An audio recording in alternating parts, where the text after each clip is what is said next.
Hello viewers, I doctor S B K Lal welcome you all in my YouTube channel. मेरे YouTube channel में आपका बहुत बहुत स्वागत है। अगर आप इस चैनल पर नए हैं तो चैनल को सब्सक्राइब कर लें। आज का हमारा टॉपिक है पीडोफीलिया।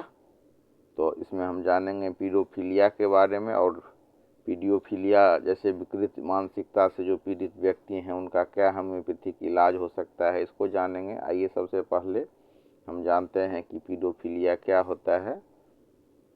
कई बार समाज में जघन्य घटना के पीछे पीडोफीलिया का हाथ रहता है। तो ऐसे अपराध के पीछे ऐसी विकृत मानसिकता, सत्ताबोध, नैतिक मूल्यों का क्षरण और अश्लील सामग्री की सहज उपलब्धता एक रिस्पॉन्सिबिलिटी फैक्टर होता है। और अगर हम बात करें पीडोफीलिया का, तो चिकित्सा विज्ञान के अनुसार यह एक पैराफिलिक विकार है जिसमें एक वयस्क व्यक्ति, आमतौर पर 16 वर्ष या उससे अधिक की पूर्व किशोरावस्था के बच्चे, आमतौर पर 13 वर्ष या उससे कम के प्रति निरंतर और तीव्र यौन आकर्षण महसूस करते हैं। इसके लक्षण की बात करें तो पीडोफीलिया के लक्षण मुख्य रूप से व्यवहारिक और मानसिक स्थिति से जुड़े होते हैं। निरंतर इसमें विचार आते रहता है, बच्चों के प्रति बार बार यौन कल्पनाएं या उत्तेजना महसूस करना, व्यवहार में बदलाव, बच्चों के साथ असामान्य रूप से अधिक समय बिताना या उनके साथ अकेले रहने के बहाने ढूंढना, मानसिक तनाव। इस तरह की इच्छाओं के कारण व्यक्ति के सामाजिक या व्यावसायिक जीवन में भारी तनाव या गिरावट आता है। अपनी भावनाओं पर नियंत्रण खोना और उन्हें क्रियान्वित करने की कोशिश करना। अब हम सामान्य इसके उपचार की बात करते हैं, मेडिकल और लीगल व्यू। तो जब हम इसके उपचार की बात करते हैं तो यह समझना बहुत ज़रूरी होता है कि एक जटिल मानसिक संरचना है। होम्योपैथी मन और शरीर के अंतर संबंधों पर काम करती हैं। होम्योपैथी में कुछ दवाइयाँ हैं जो मानसिक उत्तेजना, कामइच्छा के असंतुलन, दबे हुए मानसिक विकारों के लिए दी जाती हैं। तो पीडोफीलिया जैसे गंभीर विकार का उपचार केवल योग्य और अनुभवी चिकित्सक और मनोवैज्ञानिक की देखरेख में ही होना चाहिए। ये वीडियो एजुकेशनल पर्पस से है। अपना इलाज स्वयं न करें कि इलाज किसी कुशल चिकित्सक के निर्देश में ही होना चाहिए।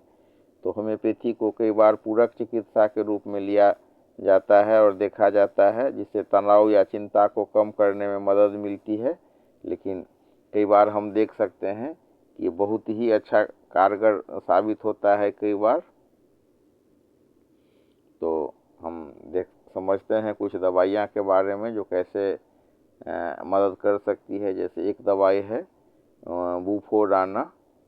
तो ये बुफोराना को उन परिस्थितियों के लिए जाना जाता है जहां व्यक्ति की मानसिक परिपक्वता कम हो और वह बच्चों जैसा व्यवहार करे, कामोन्माद जहां यौन इच्छाएं अनियंत्रित हो जाती हैं, और मस्तिष्क का असंतुलन। यानी यह दवा उन लोगों को दी जाती है जो अपनी भावपूर्ण इच्छाओं पर नियंत्रण खो देते हैं।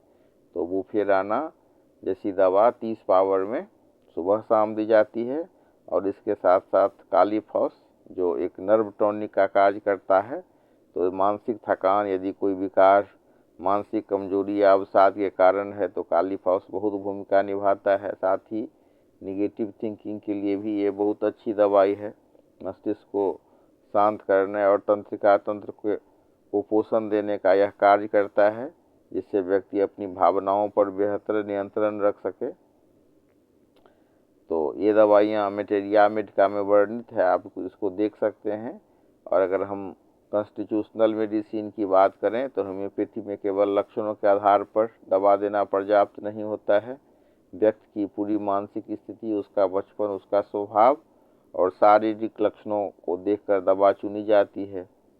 और पोटेंसी में भी ये बात है। तो अब हम चर्चा करते हैं कुछ कानूनी और नैतिक जोखिम हो सकता है। जैसे पीडोफीलिया केवल एक कामोन्माद नहीं बल्कि एक विचलन है। यदि कोई व्यक्ति खुद को या बच्चों को नुकसान पहुंचाने की स्थिति में है तो केवल दवाओं पर ही निर्भर नहीं रहना चाहिए बल्कि उसका काउंसलिंग भी करवाना चाहिए। अब हम आपको बताते हैं कुछ मेडिसिन सब के बारे में। तो बुफेराना के बारे में हमने जाना कि यह उन मामलों में किंग मानी जाती है जहां व्यक्ति का विकास रुक गया हो।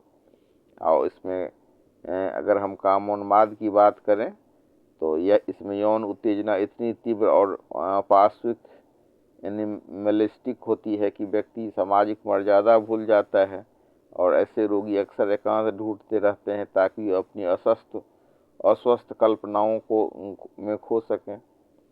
तो यह दवा मस्तिष्क के उन केंद्रों पर काम करती है जो इम्पल्स कंट्रोल यानी कि आवेग नियंत्रण को संभालते हैं। फिर एक दवा है स्टेफिसेग्रिया, तो इसे सप्रेस्ड इमोशंस के लिए दी जाती है। पीडोफिलिया जैसे विकारों के पीछे कई बार बचपन का कोई गहरा मानसिक आघात या दबी हुई यौन कुंठा होती है, या अपमानित होने के बाद कुछ इस तरह की भावना जब आ जाती है तो स्टेफिसेग्रिया बहुत उपयोगी है, और इसको दिया जाता है 30 पावर में सुबह शाम। तो इसका लक्षण होता है कि बहुत अधिक शरीफ दिखने वाले व्यक्ति जिसके भीतर क्रोध और कुंठा दबी हो, मानसिक स्थिति जब दबी हुई यौन भावनाएं विकृत रूप ले लेती हैं, तब यह दवा बहुत ही प्रभावशाली होता है। यह व्यक्ति के सेल्फ स्टीम को ठीक करता है। फिर एक दवाई है हायोसाइमस नाइगर पूरा नाम है इसका। तो यह प्रसिद्ध है होम्योपैथी में निर्लजता और प्रदर्शनवाद के लिए। यदि कामोन्माद के साथ व्यवहार में बेशर्मी या निर्लजता जुड़ जाए तो यह दवा प्रमुख रूप से दी जाती है, और कई बार तो 200 पावर में एक खुराक देने से बहुत आराम मिल जाता है। तो कपड़े उतारने की प्रवृत्ति, अश्लील बातें करना, ये बच्चों जैसी हकीकत करना और प्राइवेट पार्ट को खोल करके दिखाना, ये सब हायोसाइमस के लक्षण हैं। ऐसे रोगी बहुत संकालु होते हैं। हायोसाइमस मस्तिष्क की हाइपर एक्टिविटी को शांत करने के लिए बेहतरीन दवाई है। फिर एक दवाई है प्लेटिना।